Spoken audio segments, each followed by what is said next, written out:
తోక పార్టీలో తోకగాళ్ళు ఉన్నారు. ఇవి నేను వెళ్ళింది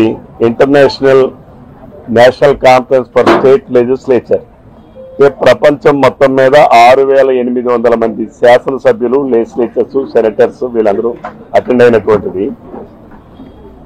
భారతదేశం నుంచి కూడా 134 మంది శాసనసభ్యులు అటెండ్ అయ్యారు. ఆంధ్రప్రదేశ్, తెలంగాణ నుంచి నేను ఒక్కడనే హాజరయ్యాను. So this is the programme. ఆ విషయాలన్నీ మిగిలిన విషయాల తర్వాత ఈరోజు మాట్లాడదాం. మరి ఈరోజు ముఖ్యంగా నేను అమెరికా పర్యటనలో ఉన్నప్పుడు, విదేశాల్లో ఉన్నప్పుడు నా పైన ఒక మహిళ అసభ్యకరమైనటువంటి సభ్య సమాజం మహిళా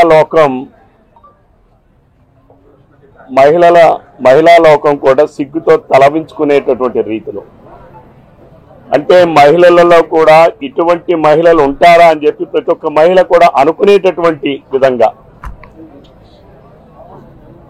అసభ్య పదజాలాలతో ఒక మహిళగా ఉండి కూడా మాట్లాడడం, నా పైన నిందారోపణలు చేయడం, అవాస్తవాల్ని వాస్తవాలుగా చెప్పాలనే ప్రయత్నం చేయడం,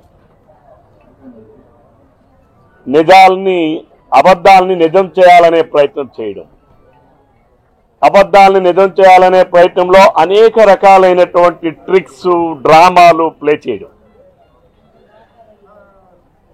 ఇవన్నీ ఈరోజు ఒక్కసారి మీ అందరికీ చెప్పాలి. ఎందుకంటే ఇది దురదృష్టం. ఒక మహిళ కోసం నేను ఈరోజు మీడియా ముందుకు వచ్చి మాట్లాడడం అంటే బహుశా ఇది నా రాజకీయ చరిత్రలో ఇది ఒక దౌర్భాగ్యమైన రోజుగా నేను భావించాలి. ఎందుకంటే నేను 33 years అయింది పరిపాలనా అనుభవం. నేను మొట్టమొదటిగా మండలాధ్యక్షుడిగా పనిచేశాను. మండలాధ్యక్షుడిగా అంటే దానికి ఒక ఆఫీస్ ఉంటుంది, ఒక స్టాఫ్ ఉంటారు. అందులో అనేక రకాల పరిపాలనకు సంబంధించినటువంటి ఎన్నో రివ్యూస్ చేస్తుంటాం. ఎంతోమంది మహిళలు ఉంటారు, ఎంతోమంది అన్ని కులాల వాళ్ళు కూడా ఉద్యోగస్తులుగా ఉంటారు. ఇదేదో ఒక కులానికి సంబంధించిన ఉద్యోగాలు కాదవి. అప్పటి నుంచి నా ప్రస్థానం మొదలై ఇప్పటి వరకు అనేక పర్యాయాలు అనేక పదవులు నిర్వహించినప్పుడు కూడా నా లక్ష్యం ఒకటే, నా నియోజకవర్గంలో ఉన్నటువంటి ప్రజానీకానికి నేను ప్రభుత్వం అమలు చేసేటటువంటి కార్యక్రమాలని సజావుగా ప్రజలకి అందించడమే నా లక్ష్యం.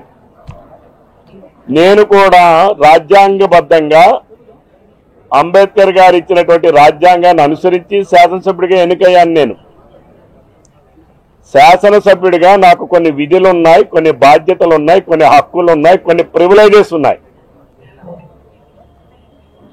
ఈ తోకగాడు ఎవడో మాట్లాడుతూ ఉన్నాడు, నేను వాడికి వార్నింగ్ ఇస్తున్నా. ఇదే మొదటిసారి, ఇదే చివరిసారి. నా పరిపాలన అనుభవం అంతా, ఎక్స్పీరియన్స్ కూడా నీ దాంట్లో కనీసం సగం కూడా నువ్వు ఉండవు. నీ డిగ్రీలు నా దయా దాక్షిణ్యాలతో ఆ రోజు నా రికమెండేషన్తో వచ్చినటువంటి నీ డిగ్రీలు నీవి. ఈ తోకగాలు మాట్లాడుతూ ఉన్నారు. నేను మళ్ళీ అందరికీ గట్టి వార్నింగ్ ఇస్తున్నా. మర్యాద తప్పి మాట్లాడితే మర్యాదను నేను కూడా విడిచిపెట్టాల్సి ఉంటుంది.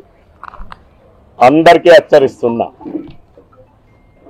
ఆ మహిళ చేసిన ఆరోపణలు ఏంటి, అసలు ఎందుకు ఆ పరిస్థితి వచ్చింది? నాకు ప్రజల నుంచి పొందూరు కేజీబీవీ పాఠశాలలో ప్రిన్సిపాల్గా పనిచేస్తున్నటువంటి శ్రీమతి సౌమ్య గారి పైన అనేక ఆరోపణలు వచ్చాయి, అనేక ఫిర్యాదులు వచ్చాయి. ఎటువంటి ఫిర్యాదులు అంటే, ఒక దళిత కుటుంబానికి సంబంధించినటువంటి తల్లిదండ్రులు స్వయంగా నా దగ్గరికి వచ్చి ఫిర్యాదు చేశారు. వాళ్ళు చాలా పూర్. మరి ఈ అమ్మాయి చెప్తుంది, మేము బాగా పెద్ద కుటుంబం, బాగా బాగున్న కుటుంబం, దళితులే కావచ్చు, ఈరోజు సంపన్నులుగా మారినటువంటి కుటుంబం